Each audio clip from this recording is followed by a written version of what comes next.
right. Hi, everyone. Welcome to today's program, Navigating Waldenströms, Getting the Best Care Close to Home.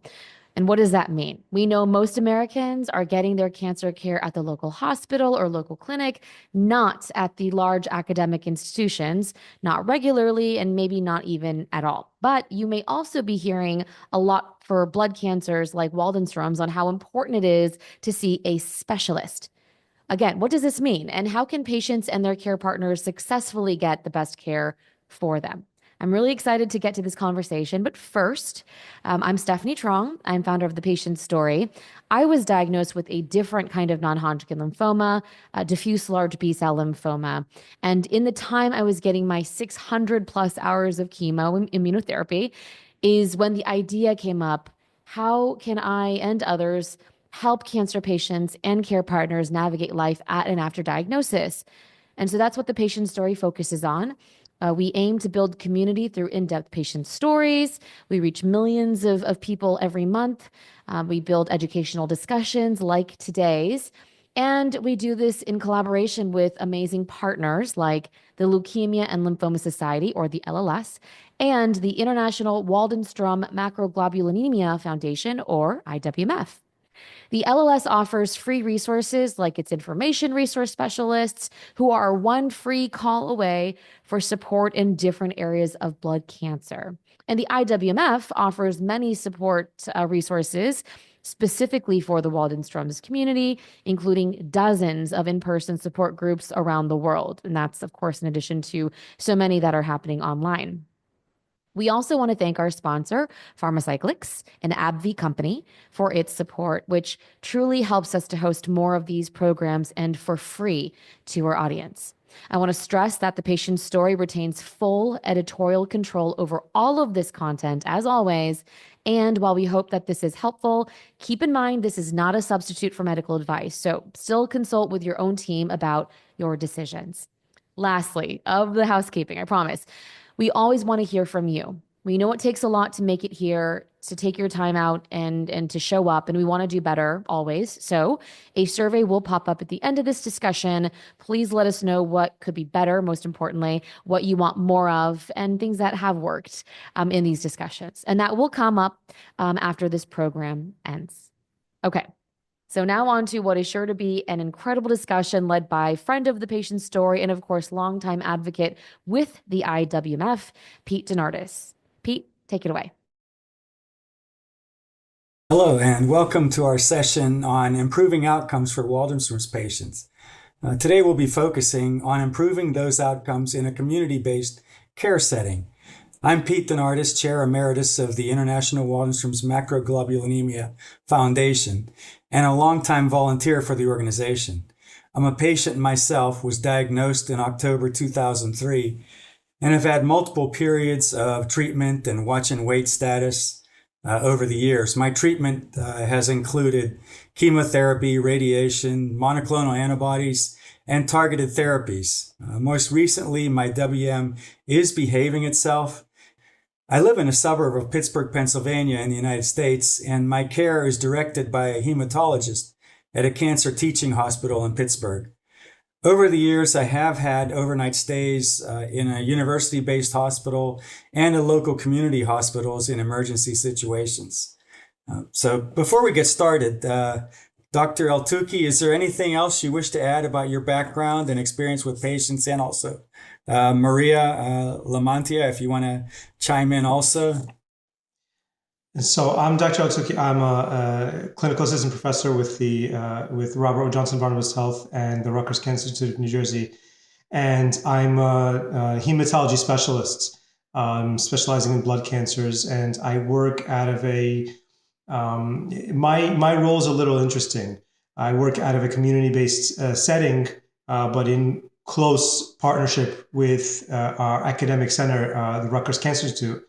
And this gives me a very different perspective on treating patients. And so, yes, I have many patients with Waldenström's and other like conditions. And so I'm thankful to be here today to talk more about that. So I'm so happy to work alongside Dr. Eltoukhy. We work together as a team. We have a wonderful staff here, and we really treat our patients like family. And working alongside Dr. Eltoukhy, he really takes the time with his patients to answer all of their questions, and we treat them emotionally and physically. So it's really important for us to know that these people come in and they have families, and we try to treat them as a whole component. So not only does he treat the disease, he treats them like they're his family. That's fantastic. Yeah, it's very important for patients to have a good relationship with their healthcare professionals, and especially for people with rare cancers like Waldenströms, to have a very caring and a very productive relationship with their healthcare professionals. It sounds like you folks are doing a fantastic job. Too bad I live so far away. I'd come right over. Um, I guess we could get started. And at the beginning here, we'll kind of step back a little bit and maybe get your perspective on how you approach Waldenström's patients. And Dr. Eltoukhy, can you describe the typical diagnostic journey for a patient with WM? Like, what are initial symptoms you usually see? Do you run certain tests at that point when a patient comes in? So the diagnostic journey for a patient with Waldenström's can often be prolonged because the initial symptoms are quite nonspecific and they can mimic other conditions. The most common symptoms patients report are fatigue, weakness, and these are most often due to anemia. Some patients may also experience unintentional weight loss, night sweats, and peripheral neuropathy, which presents as numbness or tingling in the hands and feet. In more advanced cases, symptoms related to hyperviscosity, like headaches, blurred vision, dizziness, or even nosebleeds, may develop. So, the diagnostic approach typically starts with a thorough history and physical exam, which is critical for identifying patterns of symptoms and any physical signs, like enlarged lymph nodes or spleen. From there, blood tests are usually the first step. A complete blood count might show anemia, and serum protein electrophoresis can detect a monoclonal IgM protein, which is characteristics of Waldenström's. Further testing with immunofixation and serum viscosity levels can provide more details. Once Waldenström's is suspected, a bone marrow biopsy is essential to confirm the diagnosis. It will show the infiltration of these lymphoplasmacytic cells and the bone marrow can be tested for other things like the MYD88 mutation, which is present in over 90% of Waldenström's cases. Imaging studies like CAT scans can be useful to assess lymph nodes or organ involvement. In summary, diagnosing Waldenström's requires a piecing together of clinical signs, lab results, and histologic findings. Because the symptoms can be subtle or overlap with other conditions, taking comprehensive history and performing a thorough physical exam are foundational in guiding the diagnostic workup. Thank you. Yeah, I can tell by your response there that uh, you do have a lot of experience with Waldenström's patients. You're hitting all the high notes and the critical aspects of dealing with diagnosing someone with Waldenström's. So when a patient, let's say, as you mentioned, sometimes the symptoms manifest them over a longer period of time. Like in my case, I had classic symptoms, but I didn't realize it. I was trying to, think it was something else, and waited a long period of time before I actually went. But how can patients best communicate their concerns to their primary care physician to kind of ensure timely referral to a specialist and get people to understand that, hey, I think we should maybe take this to the next level in terms of testing and analysis of what's going on? It's interesting that you brought that up because that's really what happens a lot of the times. When it comes to ensuring a timely referral to a specialist, one of the most important things patients can do is to be clear and proactive in communicating their concerns. So first and foremost, patients should be their own advocate. If something feels off, if you're having persistent fatigue, unexplained weight loss, these night sweats that are occurring, unusual or any unusual symptoms like numbness or frequent infections, it's crucial to report these symptoms accurately and thoroughly. So even if the symptoms seem minor or unrelated, sharing the full picture helps the physician connect the dots. It's also helpful for patients to be able to keep a record of their symptoms, noting when they started, how often they occur, whether they're getting worse over time.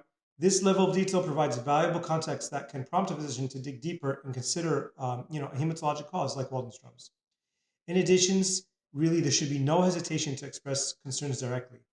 If they feel their symptoms are not improving or being overlooked, it's perfectly appropriate to ask, could this be something more serious? Or, doctor, do you think I should see a specialist? I think open and honest communication ensures the primary care physician fully understands the patient's level of concern and can make an informed decision about referring them to hematologists.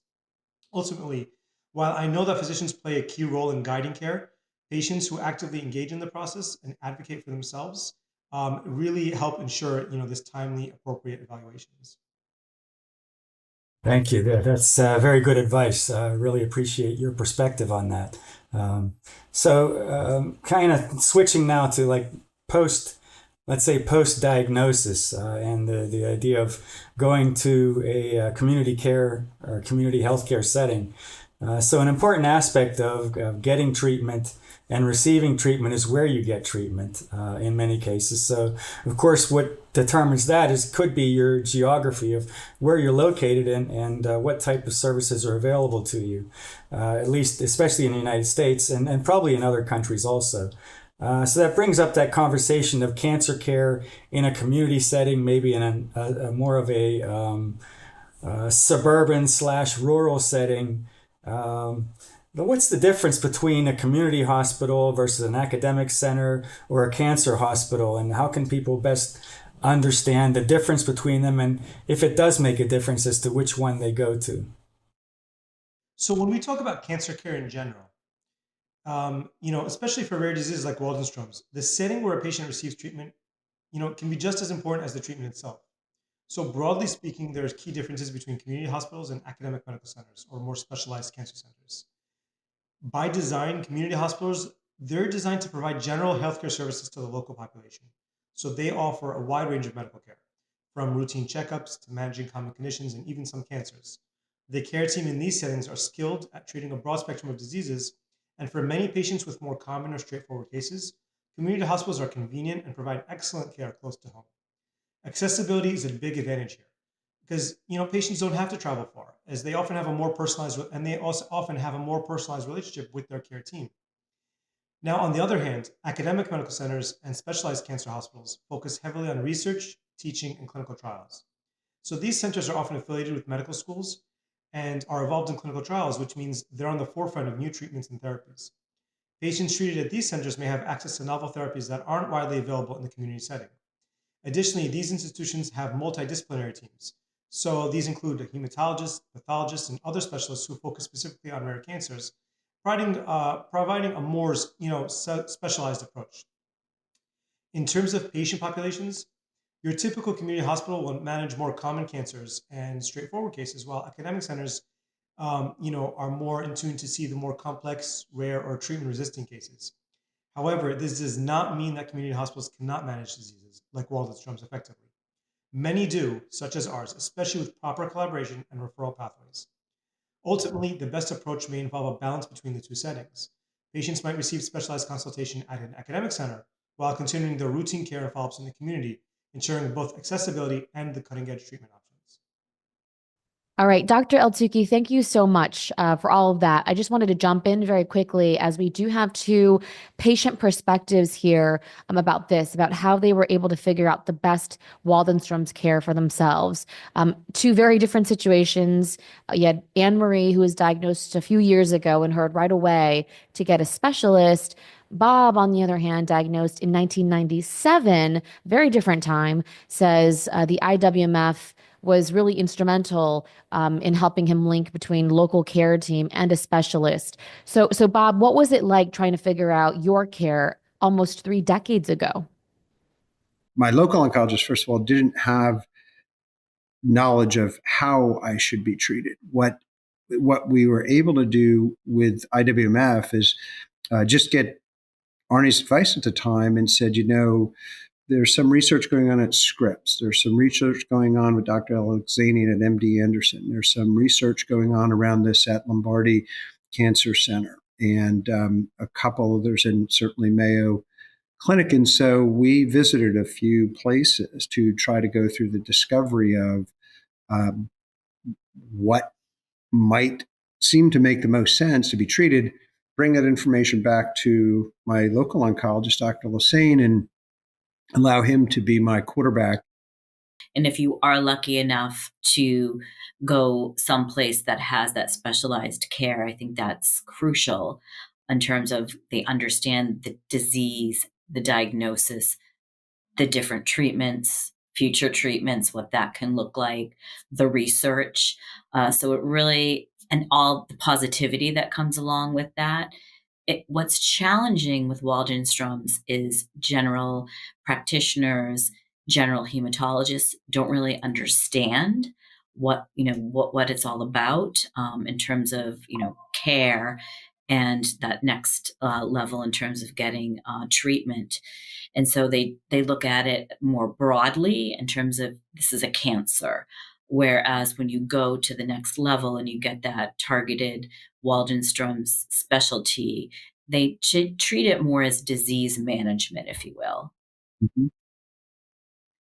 I know a lot of times people cannot do that. So, and sometimes people are comfortable with the practitioner that they have. And so, what I would say is, obviously, maybe utilize a facility that treats Waldenströms. And if you have to use your primary care or a general hematologist, maybe have the Waldenströms team as part of your overall treatment plan.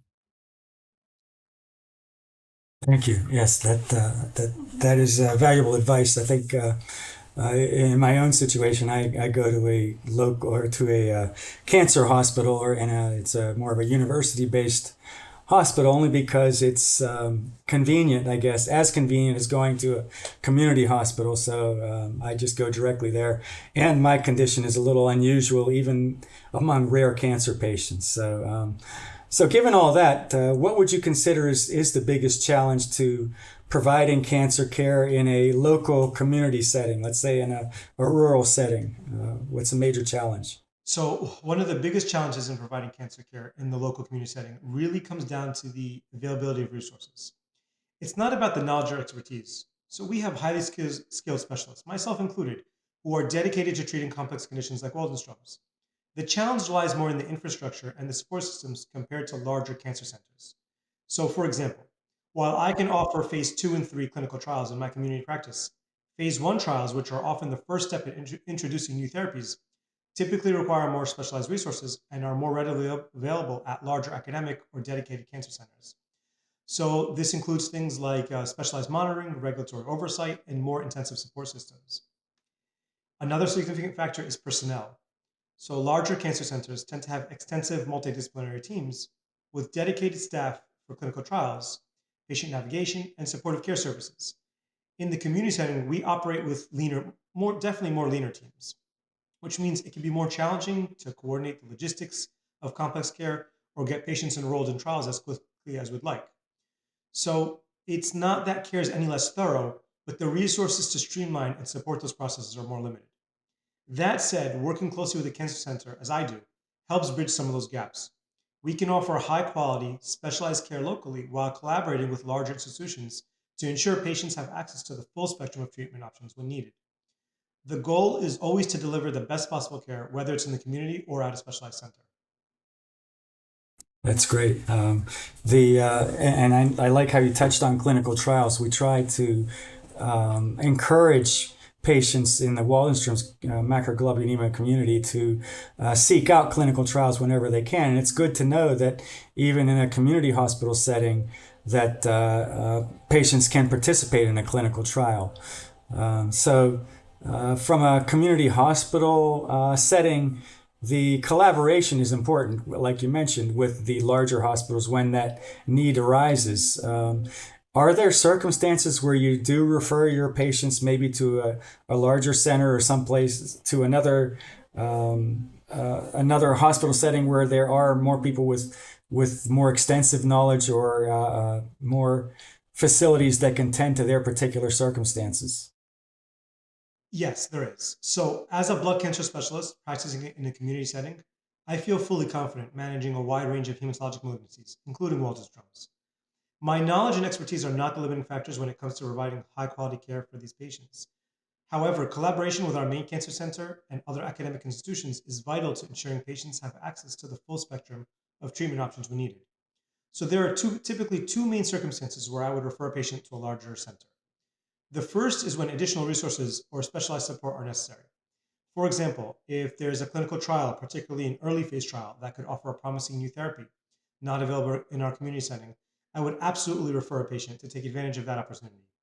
While we do offer, like I said before, phase 2 and 3 trials locally, phase 1 trials, or these very specialized research protocols, are usually housed in these larger academic centers with the infrastructure to support them. So the second scenario involves treatments that require specialized procedures we don't currently offer at our center. While this isn't so much so specific to Waldenströms, right now for the majority of patients, therapies like bone marrow transplants or at the current moment CAR T cell therapy are examples of advanced treatments that require more dedicated facilities and more specialized teams with highly specific protocols. And so these are scenarios where I would refer out to the academic center. That said, these referrals are part of a collaborative approach. So even when a patient's referred out for a specific treatment or trial, I remain closely involved in their care, coordinating with the academic center to ensure a smooth transition and continuity of care when they return to the community setting for a follow-up. This partnership allows patients to receive, once again, cutting-edge treatments without losing the personalized, accessible care they value in the community. Thank you. Yes, and to kind of go along with that, the IWMF provides a list of several dozens of doctors who are considered second opinion doctors, only because perhaps they work at an institution that focuses solely on Waldenströms, sort of like Dana-Farber Cancer Institute or the Mayo Clinic in Minnesota. Do you ever have have you ever had referred a patient to something like that just to refer them to for a second opinion because their situation is so unusual? And is that a common practice? Yes, that is. Typically in the community, most of a lot of oncologists would be more what we consider generalists. AKA they treat a lot of different conditions, and so the referral basis for these doctors would be a lot more than myself. Being a blood cancer specialist, while I don't do it as often as I would as I would if I was a generalist, I absolutely do on a regular basis. So these come back to the patients that are treatment resistant, or these unusual cases when we send out pathology and the pathology comes back as kind of blurring the lines between two different diseases, which happens quite often in blood cancers. And so yes, I do. A lot of times what we do in our center, at least, we also, like I said, I collaborate very closely with the Rutgers Cancer Institute. We have combined tumor boards, and I will refer patients, mostly for most patients, first line treatment, a lot of times is standard of care. That is something that, we can, no matter where you go, there's somewhat of an agreement about what that standard of care would be. Once you get to second, third line, fourth line, fifth line, and so on treatment, that's when, whether even myself in the community setting or actually other doctors in an academic center usually go to other colleagues to kind of get their opinion, run it by someone else. And I do the same thing. Being in the community setting, just because you're seeing me in the community does not mean you don't get the opinions of the other doctors in the academic center, because I'm always presenting on these tumor boards and always sharing the cases and getting other doctors' opinions. This shouldn't be an ego thing. It's more about, once again, giving the best care possible to the patients. Thank you. Yeah, I can tell by your responses that you obviously are a doctor who has the needs and the health of the patient as the number one priority, and I commend you for that.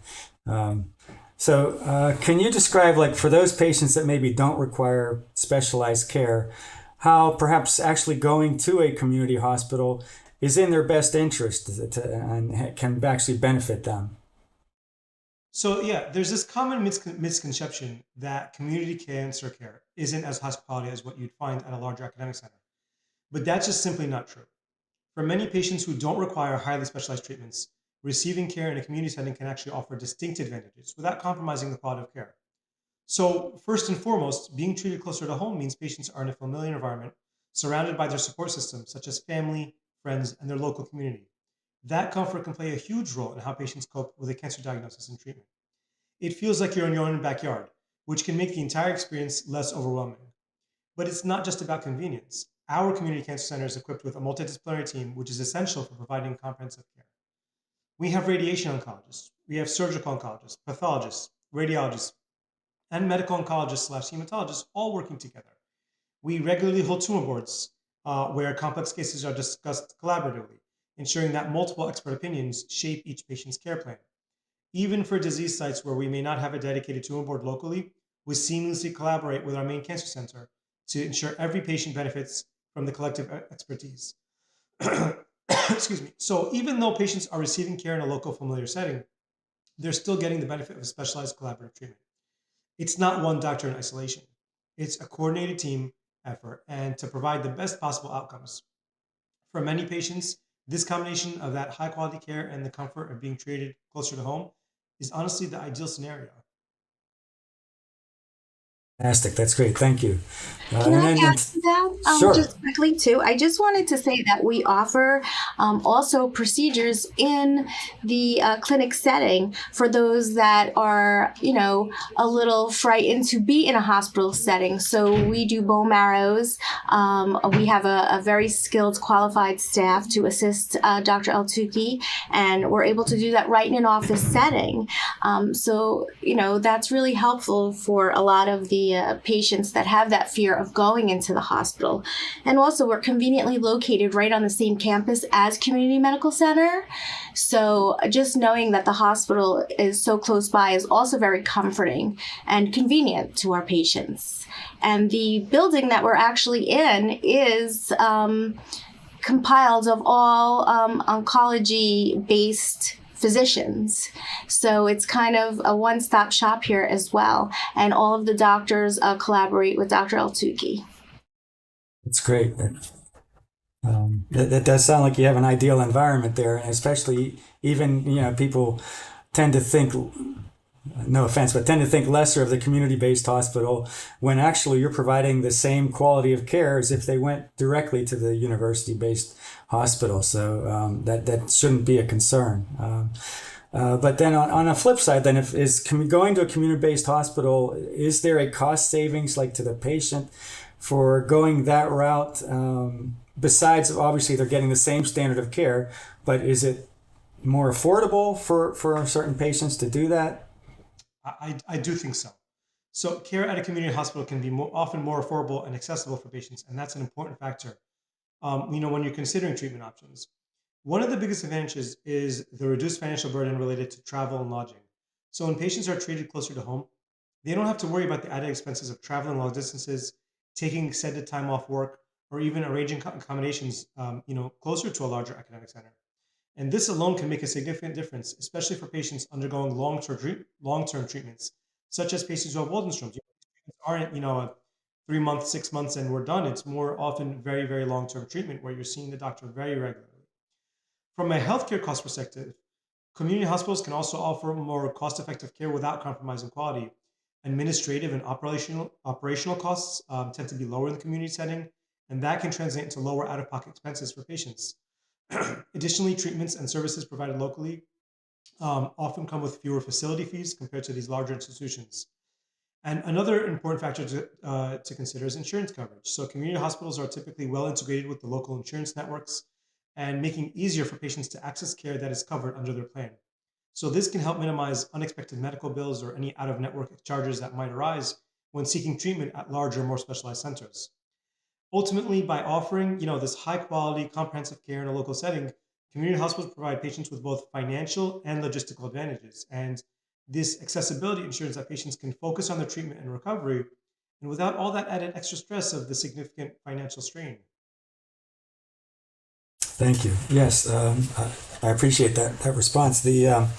From my perspective, early on, when I was having significant issues, I had to decide, because of my insurance situation and my health situation, should I go out of state for that next level of care, let's say, to resolve whatever my issues were at the time, And fortunately, what's in place is what you mentioned, is that if it becomes serious enough, you have a very good support network in your local community hospital, but you can reach out for a second opinion to those centers of excellence and say, hey, are we doing the right thing? And I think that's important for people to understand, that you don't have to undergo, let's say, travel and time, and especially if you can't do it physically because of your health situation, that the resources are there. You just have to work with your medical staff and to coordinate that. I wholeheartedly agree. Thank you. Let's switch over a little bit here to kind of a couple questions on dealing with patients that are on a watch and wait status. And from your perspective and your experience, what are key considerations in monitoring disease activity for patients who are on a watch and wait status? How often do you follow up with them? What do you typically do in your practice? So, for patients with Waldenströms who are on a watch and wait approach, I think regular monitoring is absolutely essential. This strategy is common because many patients are asymptomatic at diagnosis or have very slowly progressive disease. So this disease usually doesn't require immediate treatment. However, just because treatment isn't starting right away doesn't mean the disease isn't being closely managed. So in my practice, follow-up appointments typically occur about every 3 to 6 months, depending on the patient's specific situation and how stable their condition is.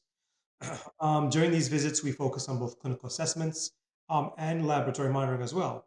So some of the key blood tests we do, we look at the hemoglobin levels to monitor for anemia. We monitor the IgM levels to track the monoclonal protein. We check the serum viscosity if there's any symptoms that are suggestive of hyperviscosity. And so we also check other things like kidney function, calcium levels, and really assess for any signs of organ involvement. I think a thorough physical exam is equally important. I look for signs like enlarged lymph nodes, enlarged spleen, enlarged liver, and ask about any new or worsening symptoms. So things like fatigue, night sweats, weight loss, neuropathy, or changes in vision that could signal disease progression. Key signs that might indicate a need to move from watchful waiting to active treatment usually include things like worsening anemia, symptomatic hyperviscosity, significant weight loss, fevers or night sweats, organ enlargement, or the development of any kind of neuropathy that would affect your daily life. If any of these arise, we reassess and we discuss the treatment options. In addition to monitoring, I always like to emphasize the importance of maintaining a healthy lifestyle. So staying active, eating a balanced, healthy, and what I like to describe as a whole foods diet, and managing other health conditions like high blood pressure or diabetes can improve overall well-being and help patients feel more in control of their health. Emotional support is also very important, as living with chronic conditions like this, even in a watch and wait phase, can be stressful. And so regular follow-ups not only track disease activity, but also provide reassurance and a structured plan for managing the condition over time. Thank you. Yes, perhaps, both you and Maria could maybe talk a little bit more about the emotional and psychological challenges and that aspect of how to help a patient kind of navigate through that part of having the disease, because it does have an impact. So, I guess I'll start. Living with a chronic condition like Waldenström's, especially under a watch and wait approach, it can be emotionally challenging for many patients. It's this uncertainty of knowing you have a cancer diagnosis, but you don't need immediate treatment. And many patients will relay, it creates a lot of anxiety and it creates a lot of stress. And it's completely natural to feel this way. But there are several strategies we try to do to help patients cope with this. So first, I try to emphasize that it's important to remember that the watch and wait approach is not about doing nothing. It's more of a proactive strategy based on solid data and extensive clinical experience. If we recommend monitoring rather than immediate treatment, it's because we know from research and from patient outcomes that this is the safest and most effective approach for certain cases. And sometimes it's about trying to ground oneself in the reality that if you bring them back down and explain to them this way, it can help alleviate some of this kind of uncertainty and fear. I mean, that said, managing the emotional side of this journey is just as important. So stress management techniques like mindfulness, meditation, and deep breathing exercises can help reduce like this day-to-day anxiety. I think regular physical activity is excellent. Even something as simple as walking, I always advocate for my patients. If you're asking my patients, I tell them, do you track your steps on a daily basis, multiple times a day? Do you track your steps? And if not, you should start tracking and start increasing. And, I say start with small goals and try to work our way up. If you can get to that 10,000, great. But start somewhere, even if it's at a lower number. And because, increasing this physical activity can have a profound impact on mental health and improving mood and reducing stress. And I've seen it with my patients when they do. I have had patients who have done this, and they say, my energy levels increased. I think it's important also for support groups. They can be very valuable, whether they're in person or online. Connecting with others who are also going through the same experience can provide a sense of community and shared understanding. It really helps to know that you're not alone in navigating these emotional ups and downs. Counseling or speaking with a mental health professional can also be very helpful, and providing tools to manage anxiety and cope with uncertainty. And I think it's also very important that emphasizing to patients that it's important to stay connected with your loved ones. I think family and friends can be an essential support system, offering both emotional comfort and practical help when needed. Maintaining a positive outlook doesn't mean ignoring the challenges, but it's really trying to focus on what's in your control. Like staying active, attending regular follow-ups, and despite having a diagnosis, trying to lead a fulfilling life. I think ultimately, while the watch and wait approach can feel uncertain, it's grounded in strong evidence and a deep understanding of the way Waldenströms progresses and acts. And by focusing on both physical health and emotional well-being, patients can live full, active lives while feeling confident that their condition is being closely monitored. Here at Barnabas, I know we offer a lot of support groups as well. I don't know, Maria, if you want to chime in on that a little bit, but we do offer many support groups, and we have a regular monthly calendar which we offer to patients. Yeah, so for us as the supportive team to both the provider providing the care and for the supporting the patient, we try to make it so that the patient really doesn't have to worry about anything as far as authorizations or appointments. We educate them on all of that because that can be also very stressful to them. So we try to take all of that, away from them, and so that they can just focus on their health. However, we also can use the resources again that are on campus. There are plenty of groups, like Dr. Eltoukhy said. We do have a monthly calendar, and we also have resources that include dietary, like dietitians, and they have all sorts of classes as well, and social work that we can definitely refer these patients to, and that can support them. So I think that's, clinical. However, for the staff here, I think being kind, empathetic, and treating those patients like family. And they know that they can call us if they're scared, and we don't rush them. So they know if something happens or they're having a little symptom in between, that they'll call, they will receive a call back, and we will take the time to listen and then report it to Dr. Eltoukhy, which then, follows up. So I think them knowing that even though it is a bit of a wait, that they can reach out to us at any time. That's great. Thank you to both of you. Obviously, you touched on a lot of aspects, much more than I even anticipated. And I think your advice is very sound, and your practice is amazing, and is commendable. I know from personal experience, a lot of the things that you mentioned are really important in helping a patient navigate through not only the health aspects, the physical health aspects, but also the mental health aspects of dealing with the disease and living with the chronic illness. I commend both of you. Fantastic responses. And I just want to also say that myself, I go to my local hospital. I do, take notice of what kind of services they provide, if they have any special programming coming up, and take advantage of those. But there's also for patients specifically that have Waldenströms, since I'm deeply involved in volunteering for them, but they help me immensely. But it's always important, whatever cancer you have, to try and get together with patients with similar cancers, and learn from each other and share your stories. There's a healing aspect of that in sharing and understanding what someone else has gone through and how they've got over it. And the IWMF provides that capability. They have support groups all around the world and affiliates all around the world that help patients. We have a monthly newsletter, a weekly newsletter. We have online discussion groups and also webinars and an annual education forum. And we're just there to answer any questions patients may have, or their caregivers or their family members at any point in time.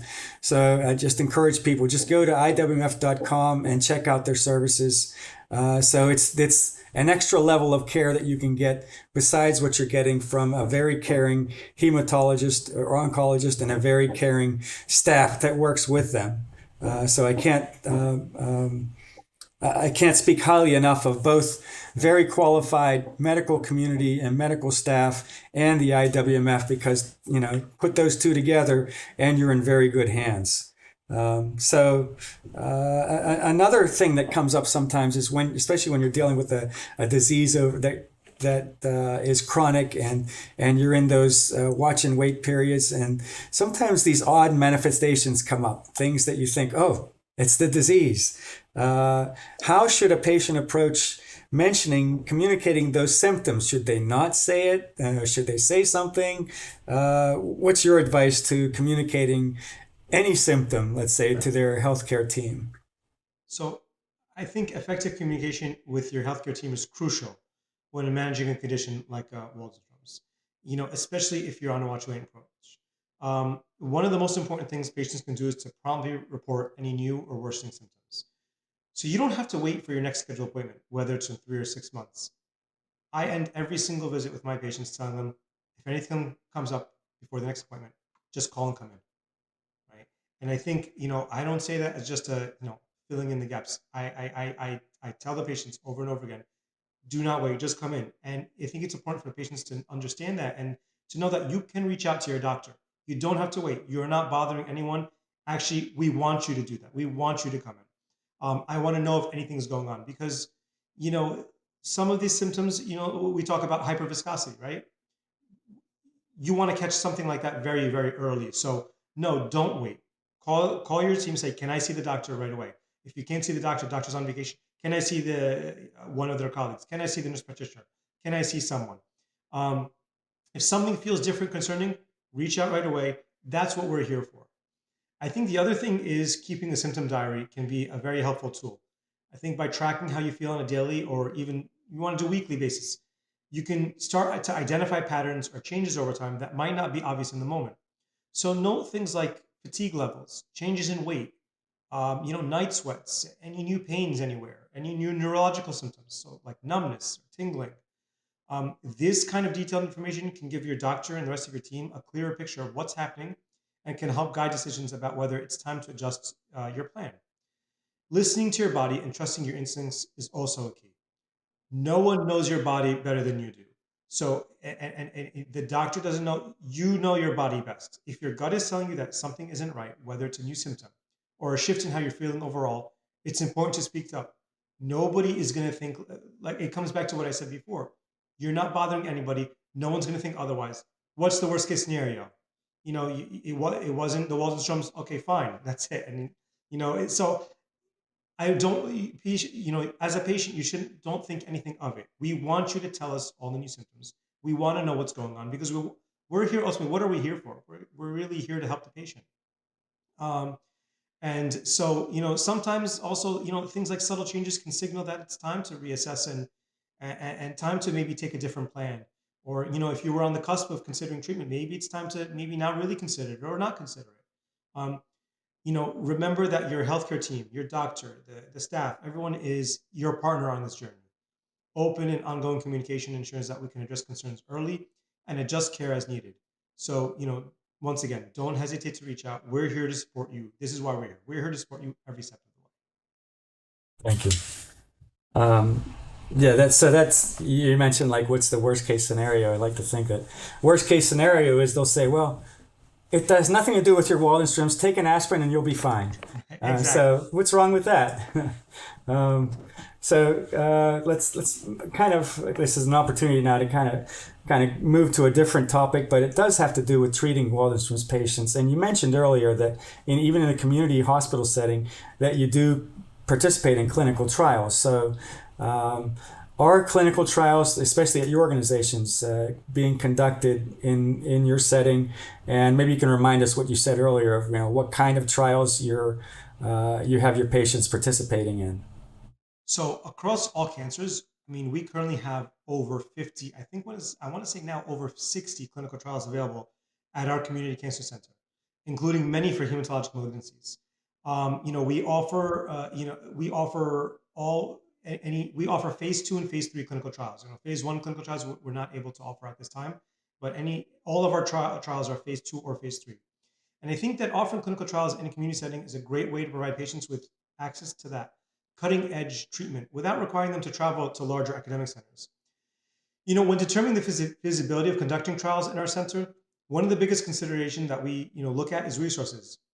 It's not just about having the physical space or the equipment.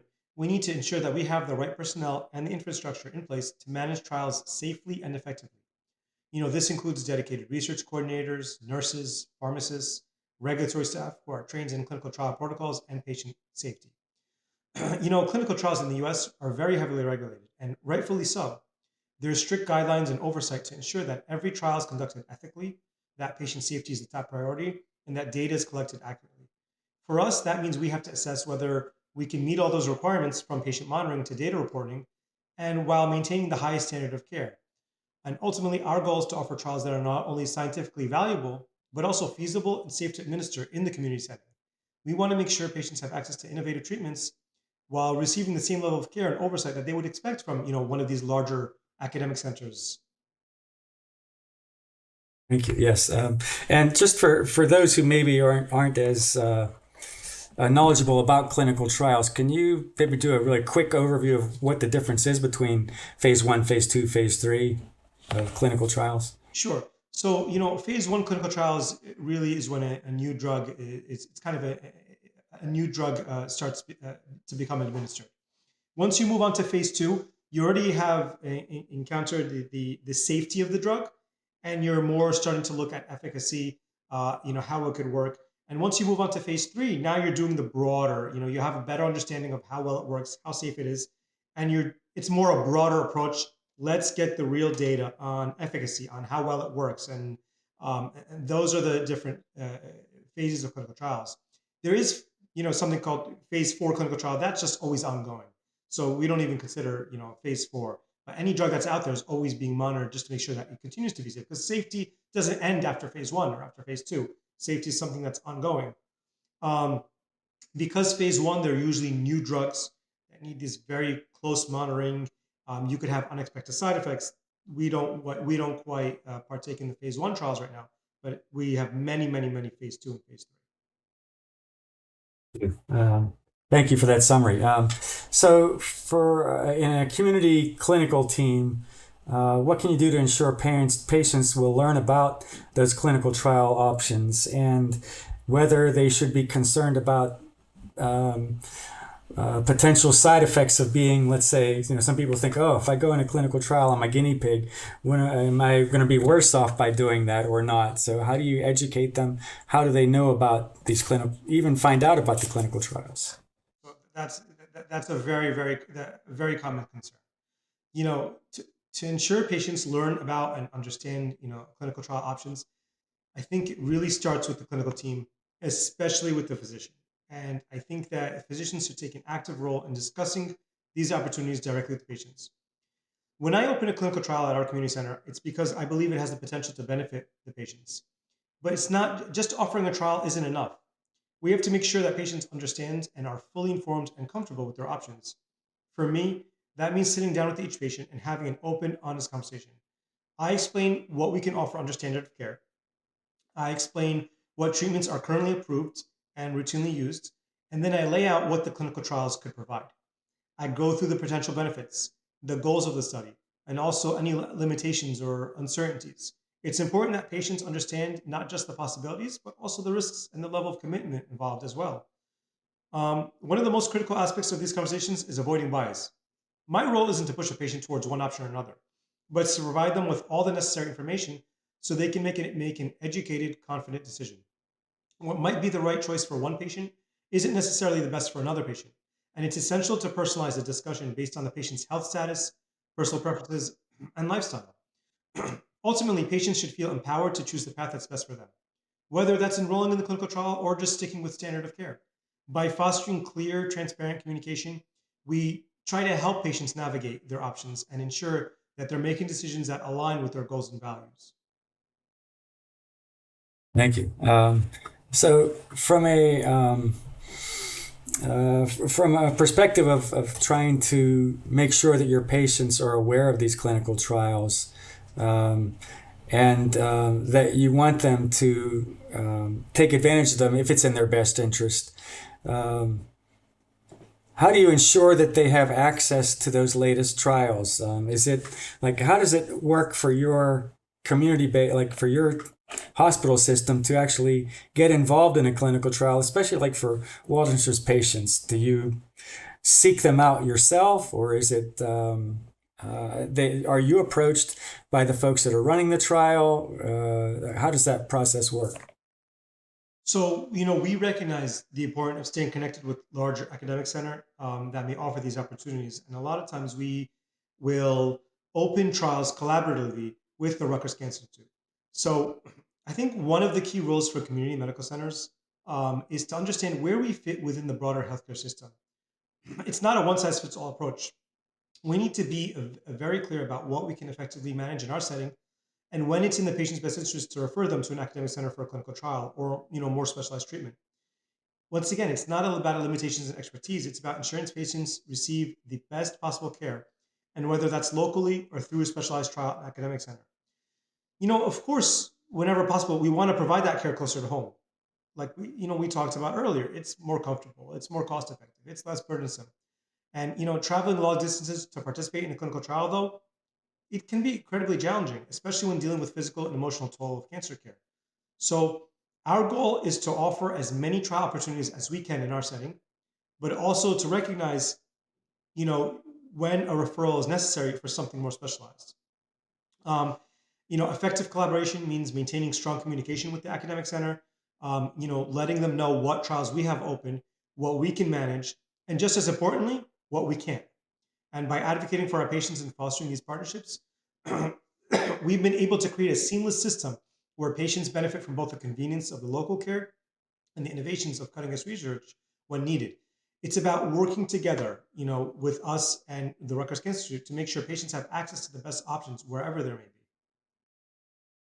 Great, thank you. Yes, and from to kind of piggyback off of that a little bit, the IWMF very recently, within the past year or so, through the efforts of Dr. Jorge Castillo Dana-Farber, has established a what they call a WMNet, which is designed to become a network of hospitals across the United States that will be participating collectively in clinical trials and having them at their sites. Not all of the participating organizations are going to do all of the trials, but they will try and distribute it more broadly so it's easier for patients to get access to these trials locally rather than having to travel to a major cancer center. So hopefully we'll be bringing that out to your neck of the woods if it isn't there already. We'll be looking into no. Hopefully we will look into that. Great, thank you. Thank you, Dr. Eltoukhy, and to Maria Lamantia for your time today and for providing your perspective on providing care to Waldenström's patients in your hospital setting and in the community-based hospitals. So, Dr. well, first I'll ask Maria, do you have any final remarks you want to pass along to Waldenström's patients?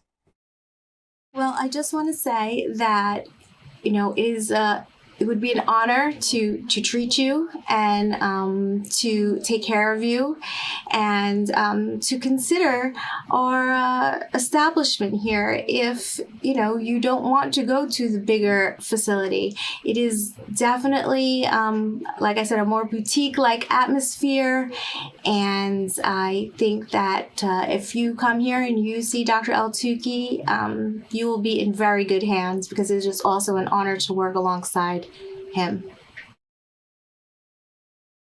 Thank you. Dr. Eltoukhy, anything you'd like to add? Thank you so much for having me. It's really been a privilege to share my perspective on how we can improve outcomes for patients with Waldenströms, particularly within the community setting. I hope it's clear that high quality cancer care isn't limited to large academic centers. Community hospitals like ourselves play a vital role in delivering comprehensive patient-centered care that's accessible, effective, and personalized. Whether it's through offering clinical trials or collaborating with larger academic centers or simply being there for patients in their own communities, the goal is always the same: provide the best possible care tailored to each individual's needs. It's about open communication, staying informed, and making sure that patients feel empowered and supported throughout their journey.